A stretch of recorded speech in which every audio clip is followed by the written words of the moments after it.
Hi folks, here we are again, another episode of My Life with Robert Burns. Jim Thompson and Douglas Mackenzie here to talk to one of our cronies from around the Burns world. Hi Jim. Hi Douglas, hi everybody. Tonight our guest is a former president of the Mother Club. In fact, she was president in 1996 to 97. That was a really important year. Cronies everywhere. Tonight, please welcome Isabel Lind. Hello there, good to see you. Hi Isabel, how are you doing? I'm very well, very well. Good, good, good.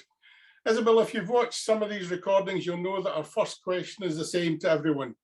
Can you tell us a little bit about yourself, please? I'm a very proud Greenockian. I've lived in Greenock almost all of my life. I went to school here, both primary and secondary, and I enjoy living in Inverclyde. In Greenock, we have beautiful views. The weather might not always be what you would want, and they say that we've got webbed feet, but it's not true. And I enjoy being in Greenock. I was born in an attic flat in Greenock in Wellington Street. The old tenements are now away. It's all modernised, but that was where I was born. And I tell a funny story about it because the midwife, before she would attend to my mother, requested a safety pin to pin the curtains. Now, I don't know whether this was for low-flying aircraft, bearing in mind it was an attic flat, but that is the story told of the 6th of May, 1949. So there we are. Oh dear, oh dear. Just in case any pilots spotted the baby's bum and got a wee bit of a fright. Yeah, there we go.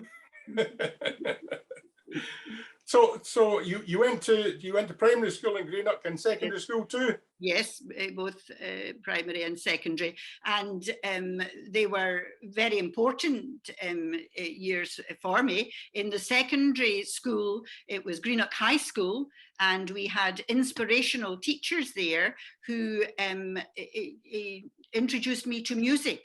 Alistair Massey and Olive McCrory, who were just incredible people, because I came from a working class home where music and poetry did not feature at all. And had I not got that at school, I wouldn't be the person that I am today. So I'm ever indebted to my secondary school education in Greenock High School, and I loved the music. I was not a model pupil, and although I became a teacher, I was quite anti-authoritarian in school. Now, if they'd even thought in those days just to give my mother a ring, that would have been the end of it. But in those days, they didn't think of that. You got the strap, which I had no problem having the strap. That was all right. But if they'd phoned my mother, well, my goodness me, I would have been behaving, I can assure you. But there we are. Things change all the time. You've talked about music and you've talked about poetry, so presumably you studied English. Any other favourite subjects at secondary school? History. I always enjoyed history. That was next to English, which was my favourite. I liked history. I have to say that school did not introduce me to Burns really. And I've got a thing about schools and their duty to encourage youngsters, in not just Burns, but Scots in general. And in my primary school, we did have an essay competition, and I did get a little bit of Burns in the primary. In the secondary, the only poem that I ever heard in the secondary was a Cotter's Saturday Night. And for a teenager, a Beatle-loving teenager, I can appreciate it now. When I was that age, I did not appreciate it. And I was 30 years of age before I heard Tam O'Shanter. Now, that's a disgrace, a disgrace. So good to, I suppose, to wait to hear it. But I don't think that's a good thing, so. What about sports and other interests at school? Anything along these lines? the least sporty person in the world. I managed to be vice captain, and being poor at sports, I was quite good on the hockey field. And that was only because I was fearless.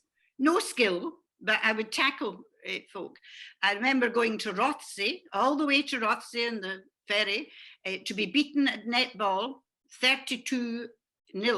I don't think we touched the ball. So sport was not something that I enjoyed. But like most things, I tried. I tried hard, but no ability whatsoever. So after school, did you go straight to university? No, I went to college, to Jordan Hill College. And that was due to my father, who said that if I went to university, I would struggle. And he said, you're better going to Jordan Hill College, which will be slightly easier for you. And that's what happened. And for that time, my father, who was right in most things, was absolutely correct. So it was only when I retired that I have done the Open University and thoroughly enjoyed it. Oh my goodness, I found it hard. So I thought, my goodness, Dad, you knew me well. But I was enthusiastic at the college, and I, all my life, wanted to be a teacher. It was the only thing I wanted to do. So I was fanatical. At college, I was fanatical. And when I became a teacher, I was a workaholic. I loved my work and very focused. I have no children, my husband and I. That was a deliberate decision. I had to focus on being a teacher, and I was a teacher for 45 years, and I loved it. No time off for good behavior because I had no children. So it was all the time, but I really loved it. And I wondered what would happen when I retired, but I'm enjoying my retirement. I've been retired 6 years now, and I enjoy it very much, and have lots of interests. So that keeps me busy. Good. So which school did you go back to teach at? Oh, I taught, first of all, my first post was King's Glen School in Greenock. Now, one person got a bit mixed up and said to me, oh, marvellous first post. They thought I was going to Allen Glens in Glasgow, but it was King's Glen in the East End of Greenock. And I say to everyone, I learned more from the people in the East End of Greenock than I ever taught them. It was the most wonderful 14 years. I was there. I learned so much. The children and their parents, the salt of the earth, wonderful people. So what age group were you teaching? I taught primary 4, and then my favorite class throughout my days was primary 7. Yeah. I liked primary 7 best of all. But I did teach primary 1 on one day when the teacher, it was their first day at school. I think they could have been traumatized by me. But by that time, the parents knew me, and they were saying, oh, don't worry, she's all right. You know, it was very difficult. Primary 1's a difficult class to take. But I loved the school. I loved the school. And you said you started off at that school. Yes, where did you go after that? Glasgow. I went to Glasgow to Postle Park, and Jim will appreciate this. I was in Saracen Primary, and people used to point me out because I was the head teacher who had the police car stolen from outside the school. And the policeman had to come in and ask me to unlock my office and get in because he had to phone Partick police station to tell them that the police car was missing. And it was a marked police car, and it was missing for several days. And that was a claim I had to fame. People used to point me out, that's her that lost the police car, you know. So were you in Glasgow until you retired, or did you go somewhere? I came back to, I was in Glasgow for only 2 years. I loved it in Glasgow, but I don't like to work from 8 o'clock or 9 o'clock to 3 o'clock. And so if I was doing things after school, it made it a very, very long day. So after 2 years, I came back to Greenock locally to a school, Ravenscraig Primary, and I was there for 23 years. My when goodness. a new school was built. And I decided that, old as I was 60 by then, I would apply for the job of the new head teacher. And I was thrilled when I was appointed to the beautiful new school, my final school, Ailey Mill Primary. So these were my 4 schools, and they took me to Paris, London, Paris, New York, and China, telling people about the expressive arts, because that was my love and that was what I did throughout my 45 years, promoting them. Wasn't very good at any of them, but I had an enthusiasm for them, and I could see what they did for the children and for us all. And this has come to pass now, when people, of course, realize the importance of the expressive arts. And so I had a really marvelous time, blessed with terrific teachers everywhere I taught. And luck comes into everything. And I was a very lucky person everywhere I went, very lucky. So the trip to China must have been a bit spectacular. What? Oh, it was. Anything you can tell us about that? Yes, and it was Kunming in China, the city of eternal spring. And one of my friends said, Isabel, you do realize that's the Siberian part of China you're going to.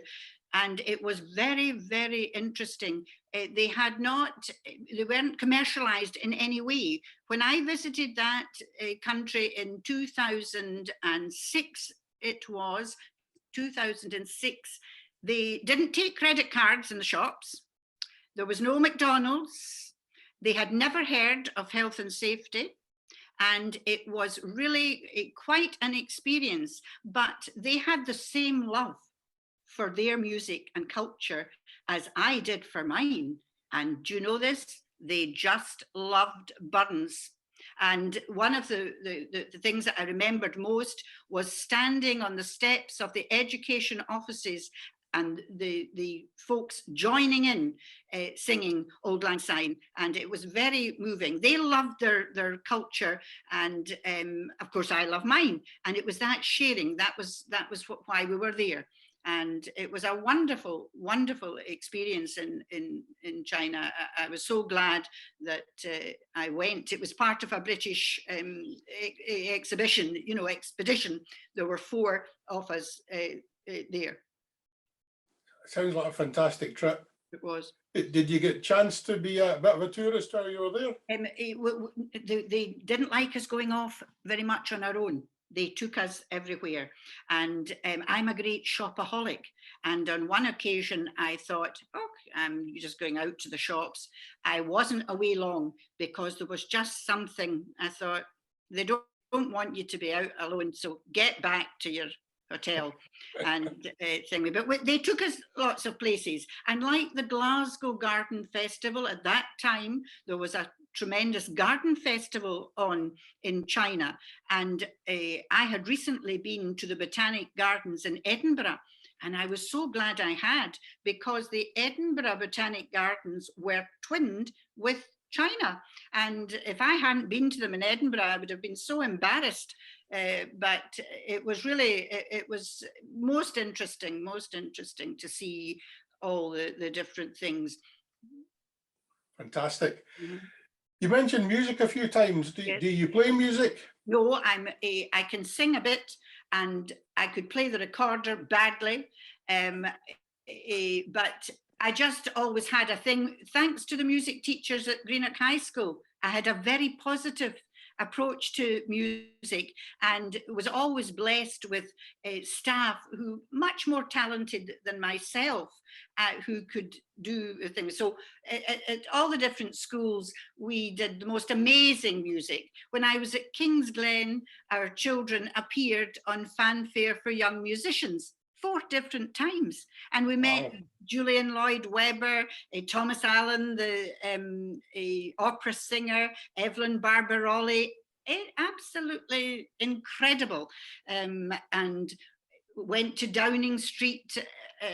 We had fantastic times, all the different schools, because to me music was at the heart of your life. And I wanted the children to experience that. And I was blessed with other people much more skilled than me. I was the enthusiast, always wishing to do more, and it was wonderful. Great memories, great memories. Very good. Well, I saw Jim pricking his ears up there when you talked about singing. So I think you need to be prepared for him to try to twist your arm when it gets to the second half of this podcast. But before we move on to that, you talked about going back to studying once you'd retired, and you mentioned the Open University. What was your subject there? History, and I thoroughly enjoyed it. I didn't, as I say, I didn't find it easy. My husband wasn't good at school, and he thinks, he's not a clever man. And yet, when I was doing the Open University, it didn't matter what I studied, he knew all about it. And he did. He's got the most unbelievable general knowledge and memory. If he learned something in primary 6 at school, he still knows it to this day. Oh. So we've had a wonderful time together. I've got my own little professor in the house who guides me through all the different things. What that man knows is incredible, absolutely incredible. So you're going to give him a name check, having given him so much of a boost. Yes. You're going to give him a wee name check. Yes, so Ronnie, my husband, we've been married for 50 years, and he's just something else. It really is. Excellent. Well, that's a good way to end our first half, and I'll pass over to Jim to get you talking about your interest in burns. Thanks very much, Ned. Thank you. Well, Isabel, how did you start with burns? Well, the very first time was in the primary school.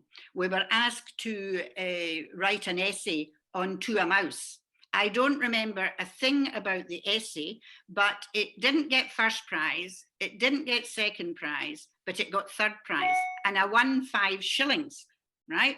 Now, you didn't get a book, you got 5 shillings, and you got the prize label. And the prize label was from the Renfrewshire Burns, the Association of Burns Clubs. And I've still got that book to this day, because the 5 shillings, my mother insisted that I buy a Burns book. Now, my mum and dad had no interest in Burns whatsoever. But when I won that, she said, it's got to be a Burns book, Isabel. When we went to buy it, the Burns book was 7 and 6, and my mother had to add 2 and 6 to it. Now, what a leap of faith for my mother, because my mother was very, very careful with her money, and it was quite something that she should have done that. But I've got the book, the Burns book, to this day, and To a Mouse just always plays a special place in my heart, because of that in the primary. I've been involved with the Burns competitions in the Federation for 33 years, and I've only missed one national competition since 1988.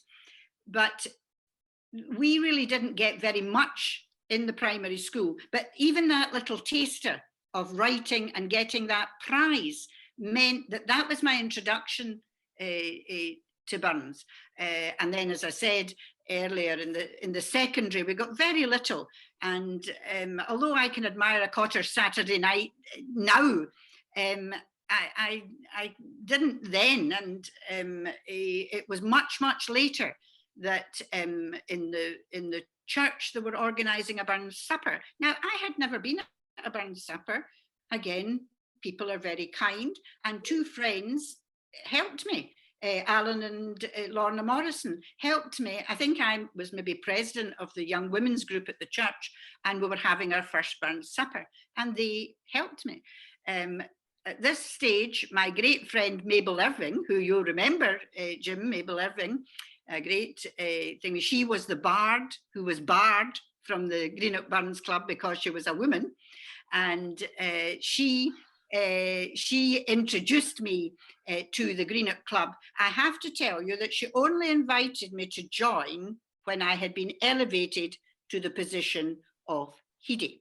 right? Once I was a head teacher, she asked me to join the Mother Club, and I was very proud to do that, and that was me off. So that was how I got into Burns. And then once in the Burns Club, working with Mabel and the children's competitions, and our link with Paisley, with people like Andy McKee and the Alamo Club, you know, I mean, can you remember the Alamo when they came to the conference with their Davy Crockett hats on? I mean, just wonderful, wonderful people. Isabel, all I remember about the Alamo Club is I couldn't drink with them because it was lethal. Great people. So that was my introduction to Burns, and all the time I'm learning. I have to mention the evening very recently where Jean and June and I were down at New Cumnock, and we had a most wonderful evening of Scots verse, which I will remember my entire life. It was just fantastic, and I just so enjoyed that evening of Burns, and it's just a very important part of my life. Before we move on, Isabel, could we see your book again, because we Yes, didn't quite see it? definitely. Because I think that label on the inside is. Yes. You could just raise it up slightly. Yeah. Yeah, that's fantastic. Yeah, and it's the Renfrewshire Association. You know, it's tremendous to have that, and the number of people throughout Scotland who are so proud of whatever they've got from the Federation or the Association of Burns Clubs. And it's so important that schools connect with Burns Clubs and Burns Clubs connect with schools, because if we don't do that, we're going to lose a lot. You've got to think. So that's my Burns book from primary 7. So how did you get involved with the Federation in the first place? Well, it was really through the school's competition. And the very first year we went to the competition in Dumfries, this is 1988. Now, I had a little girl singing and her sister played the piano. Now, her sister, so off we went down, and it was at Dumfries. Now, I thought I knew quite a lot about Burns and, you know, the kind of standard, until I heard a boy from Kilwinning get up and say address to the toothache, and I almost fell off my chair. I couldn't, first of all, I thought address to the toothache was far too difficult for a primary pupil. I would not have asked a primary pupil to say it. Here is a boy from one of the primaries in Kilwinning, I can't remember which, saying it. Amazing. And so that got me saying, get back to your school and get your standards raised and get into this a bit more. Now, I have to tell you, we complained. So I got involved a bit in the Federation by complaining. On that occasion, the purvey, as I call it, was not good. If you were just an ordinary person at the event, there was no tea. And I say it exactly like that, right? If you were a high hegian, like Mabel was on that day, you were whisked away to get a cup of tea. But being just an ordinary person, I did not. So the little girl who was playing the piano, who was a bit of a poet, went back to home and she wrote a poem called Nae Tea. And the Burns Federation had the grace to publish it, not in the Chronicle, but in the Burnsian, which we used to have. It was published then. And of course, they got their own back. They said, right, Greenock. That was 1988, 1989. The Federation competition will be in Greenock. Well, that was the gauntlet down, and we had to make sure that we had good purvey. And Harry McGilp, again, who was very important in the Greenock Club, Harry saw to it that local businesses supported us. And that was my kind of first link with the Federation, which does a fantastic amount of work. And this year I was in Kilmarnock. We had a wonderful time in Kilmarnock for over a week, with a cafe set up and events, walks. I think, Jim, you helped in the walk. It was just fantastic. So I've got lots of praise for the Federation.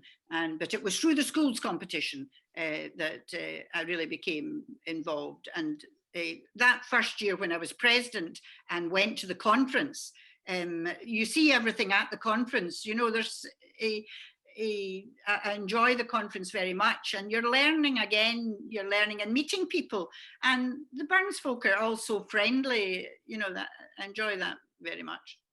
Great camaraderie. Yeah, the camaraderie is, well, pal, Yeah. Kennedy used to say he got more for the Burns folk than he ever gave to them, and I don't know about that, but he just helped the people. What's the story with you being president in the bicentenary year then? Well, I had been in the club, I think, by that time for about 10 years. And I was encouraged. Greenock's always a very strong club. Of course, women were barred to begin with, you see, and that's why Mabel was the bard who was barred. They appointed her as the bard, but she couldn't be a member, right? But eventually, of course, they realized themselves, you know, when they did that, you know, the thing. And I think Harry McGilt was behind it. He really wanted women in the club, I think. And that was how it got started. So I was the third woman to be president of the club. Mabel was the first woman 10 years before me. And then Jane McGill, Harry's wife, was the second. And I was the third woman to be president. And I think they were making a wee statement. I think they wanted it to be a woman I think they were just maybe wanting it to be a woman in the bicentenary year. So it was a great honour for me. You know, what an opportunity. And they helped me.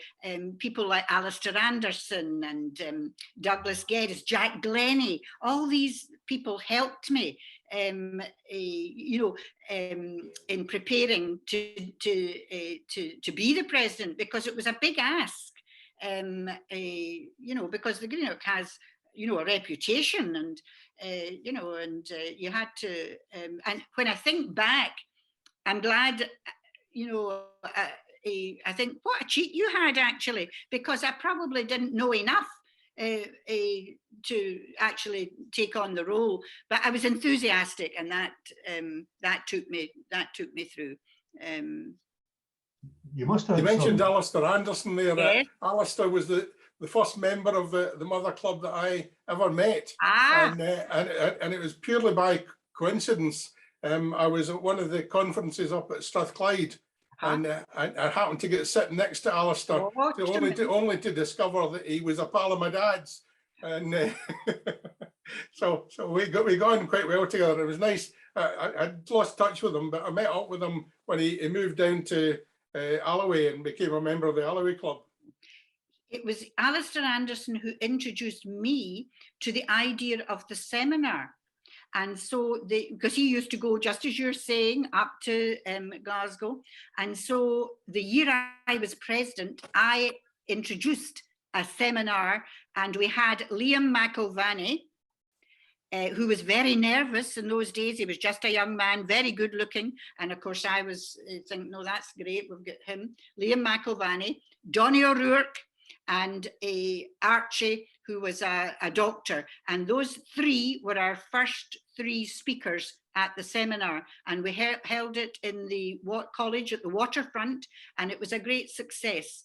And it was through Alistair Anderson and his encouragement of us going to Glasgow to hear the speakers that started. And we still have that. They call it a symposium now. In my day, it was a seminar, but it's the same kind of thing. A great thing to have.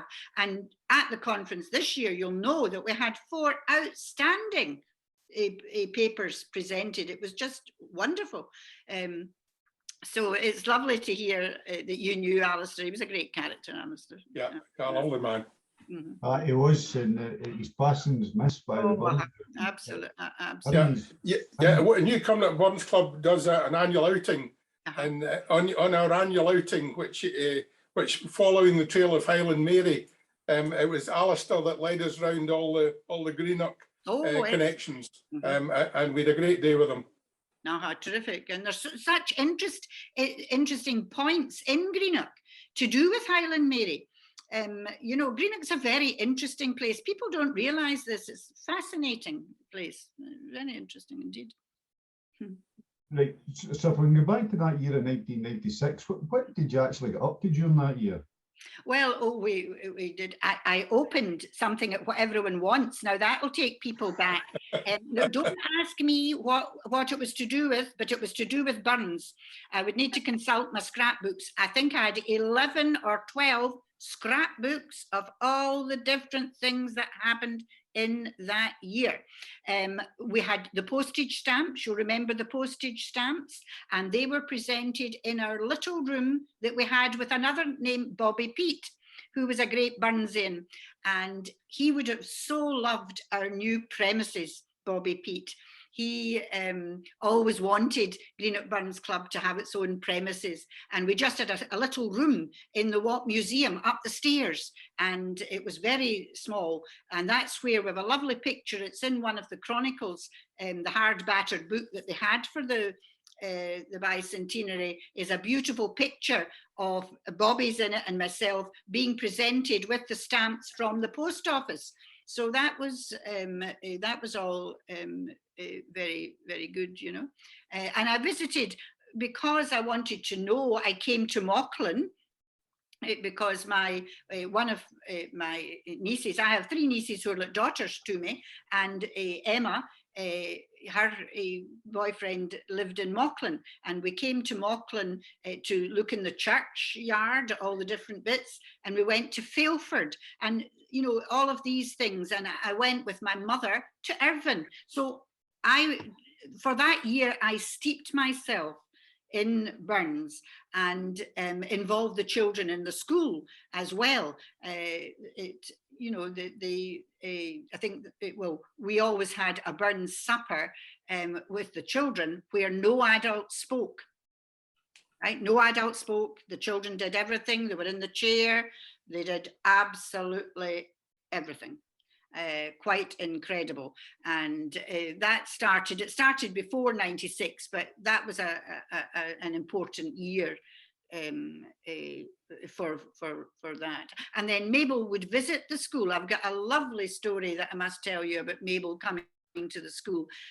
Now Mabel had been a secondary teacher, and then she came to primary 7, and the children were asking questions, and a little girl, Leslie by name, put up her hand, and I'm glaring at her, you know, because I thought this is going to be an unsuitable question for Mabel.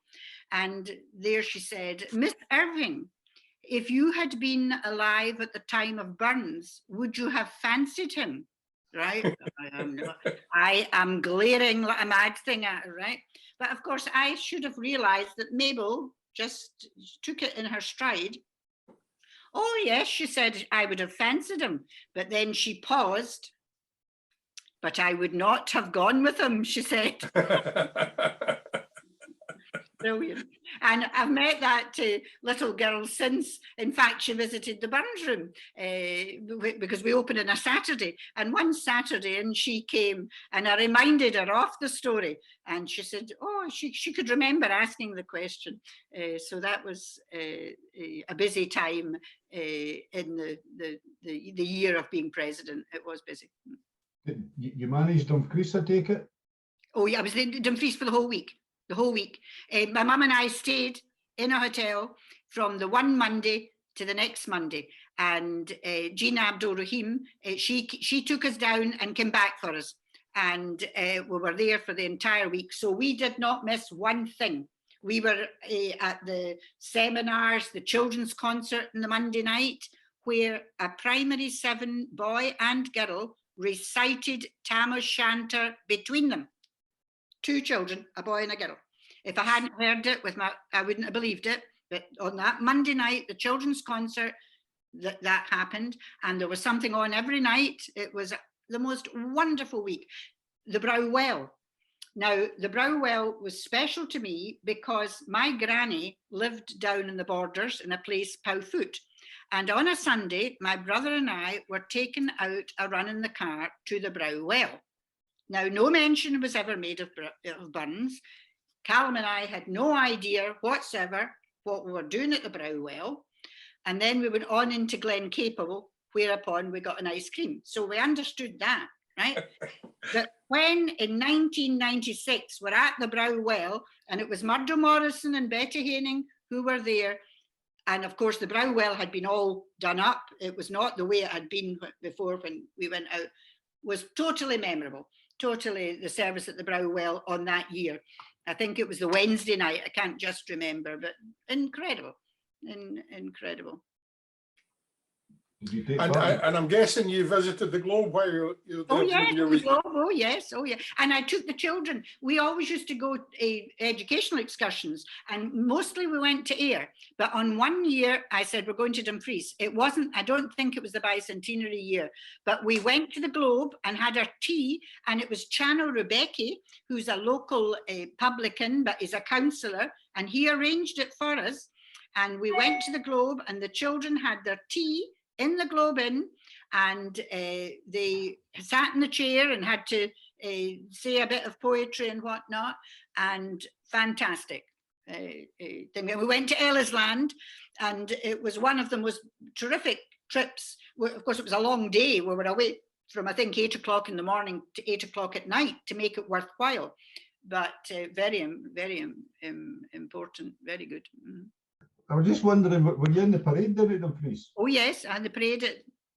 Yes, I was in the parade, and I laid the wreath for the Greenock Burns Club. You know, and I had a hat on. You know how I've always got a wee hat, and I had a hat on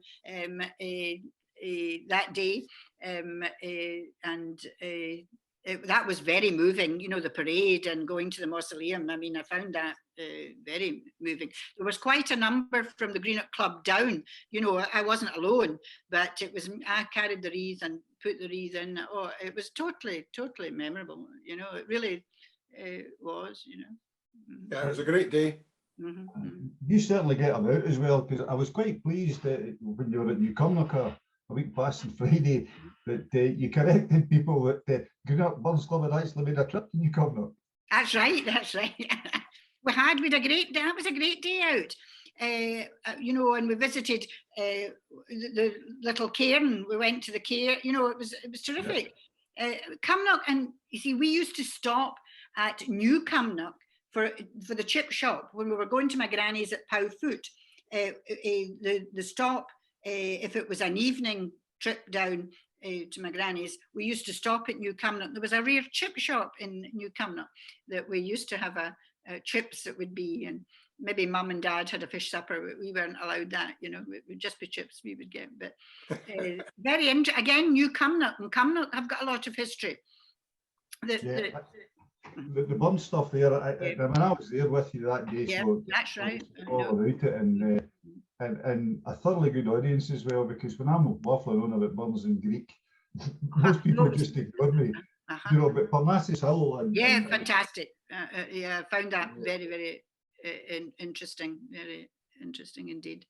Another poem that I really like is The Holy Fair, and Douglas Geddes, I can remember him. He was a past president of Greenock Burns Club, and one evening early on in my journey with Burns, he recited that, but he explained it all, right? And I just thought it was fantastic, and I'm hoping in a few weeks that David Brown, who was with us down at New Cumnock, I've got him learning it. I said, can you say The Holy Fair? He says, no, I don't. I said, well, would you mind looking at it and seeing what it, so I've got him on the case of The Holy Fair, because I haven't heard it said for a long time. I like it, The Holy Fair, a great poem too. Well, that night in Newcomnock, probably the best Holy Fair reader that I've ever heard was sitting just across from you, Bill Horn. Billy Horn. He does it very well. And Chris Rowley from the Cumnock Club, also an exponent of, but you're right, it doesn't get done. No, you know, and it's. I think it's so interesting. I've been at the Holy Fair at Mauchline. The year I was president of the Burns Club, I would have loved if we could have developed a Holy Fair in Greenock, you know, something like that. I realise that it's much better to have it in situ, you know, at Mauchline. And I think it's kind of changed in character over the years at Mauchline. I think I only was actually at it once, you know, where the Burns thing, they did things in the church, and I think there was things on the Masonic Club, and again, very, very interesting to hear that. Again, the year, if it wasn't the year I was president, it was the Jolly Beggars. There was one year there was a fantastic, it was a professional group who did a performance, like a play of the Jolly Beggars, and I saw it in the Cotier Theatre in Glasgow, and I think it came to Largs, and that was another memorable thing, because you don't hear that so often, you know, the Jolly Beggars being performed, the whole kind of cantata, and I enjoy that too, you know. If you ever get the chance, the Rye Burns Club make a tremendous job of the Jolly Beggars. Oh, they actually did it in the church at Mauchline 2 or 3 years ago. Yes. And they make a great job of it. I would love to hear that. I would love to, because I've got family in Dalry. I've got family in Dalry, so Dalry and Kilwinning, I've got family. Well, the Holy Ushers on Dalry tonight. I don't know when this goes out, but this is Thursday night, and it's the AGM of the Usher Association tonight. But just, you mentioned you were a singer. What's your favourite Burns song? A Fond Kiss is my favourite Burns song. I also like Westland Winds. My brother-in-law, again, the year I was president, he came through. He's a folk singer, Giffordland in Dunfermline. And he came through, and he does a beautiful version of Now Westland Winds. I like that, and A Fond Kiss, you know. I like those two, but I like all. I mean, there's so many. I think you're spoiled for choice with the songs, because there's so many, and all different versions of them, which is lovely, you know. So that I always enjoy the songs too.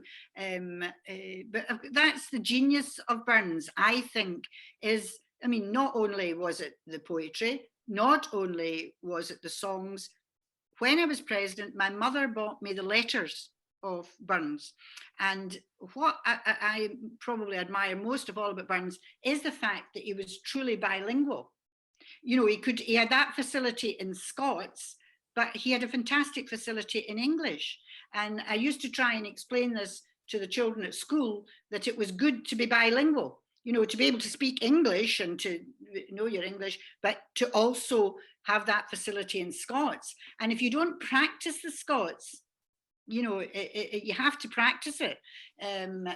So I admire that in Burns, that facility that he had. And sometimes, of course, he did it even in a poem. And To a Mouse, I like the fact that his first verse is completely Scots, and then he moves in the second verse and it's basically in English.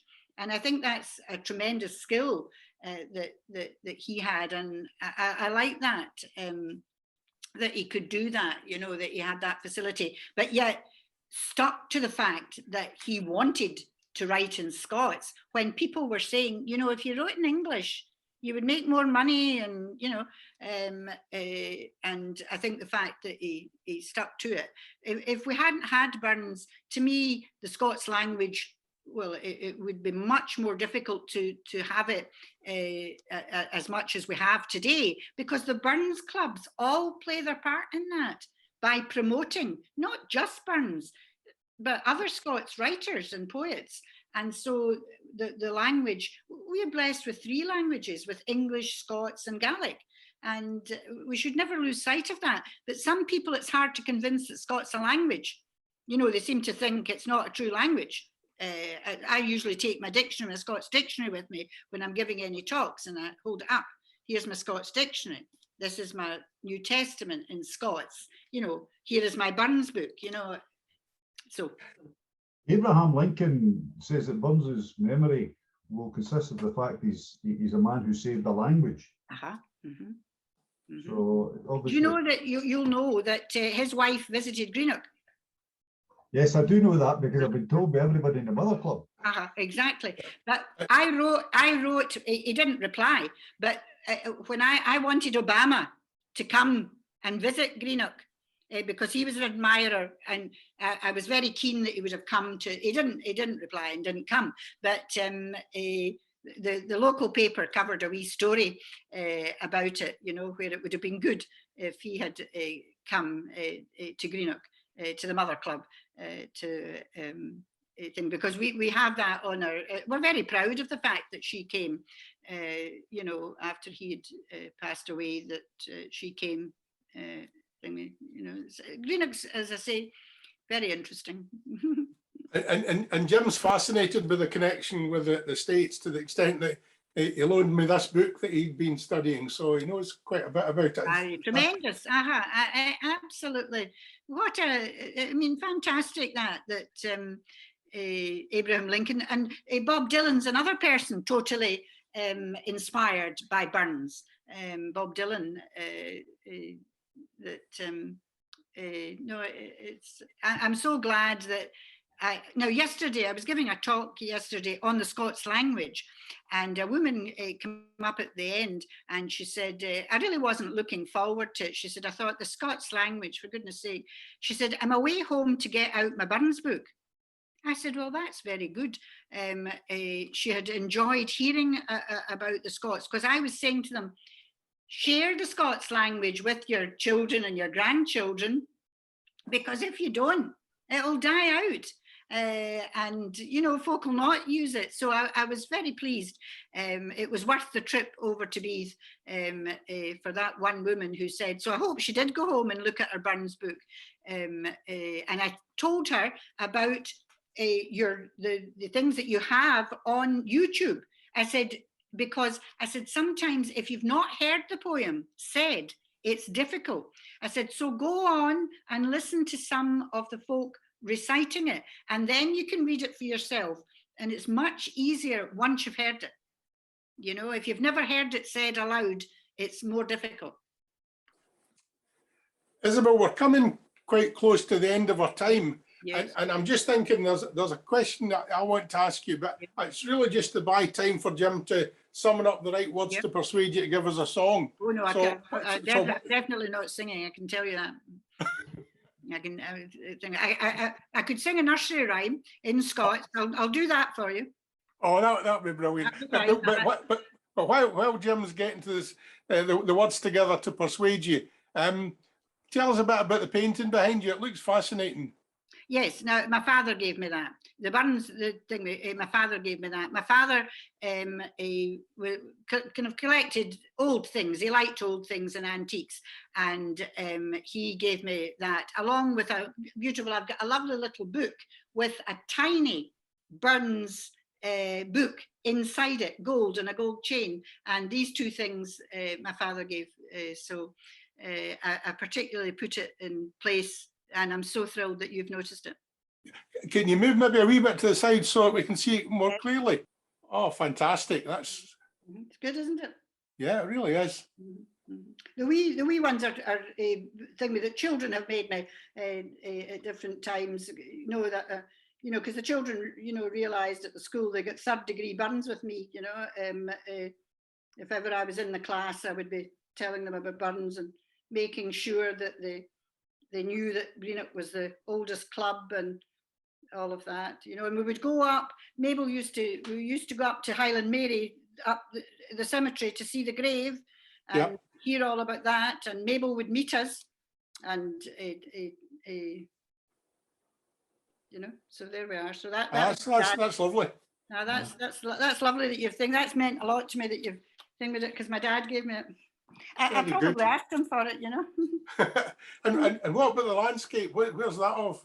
That's Largs, and that's Largs, and that's a James Watt. You know Alison Watt, the her father James Watt was a local artist. He was a teacher in Greenock and a painter, and that my mother and father had that picture, and I have that one, and it's Largs. My mother was a very proud. She never took to Greenock. My mother. She liked Largs and was Largonian, but I always preferred Greenock, you know. Very good. If I remember correctly, Alison Watt's the artist that does the tenements and such like. No, that's the girl Peyton, I think. Alison Watt. Alison Watt did the painting of the Queen Mother, and it's in the right, okay, and then she does magnificent, great big things of material and whatnot. My mother liked her, but her father, a lot of his famous pictures are of ships. Fantastic. He's a wonderful, wonderful artist, James Watt. He lives in Largs. Now he lives in Largs. So that's the tale of that picture. Very good. It's lovely. Yeah, thank you. We like it.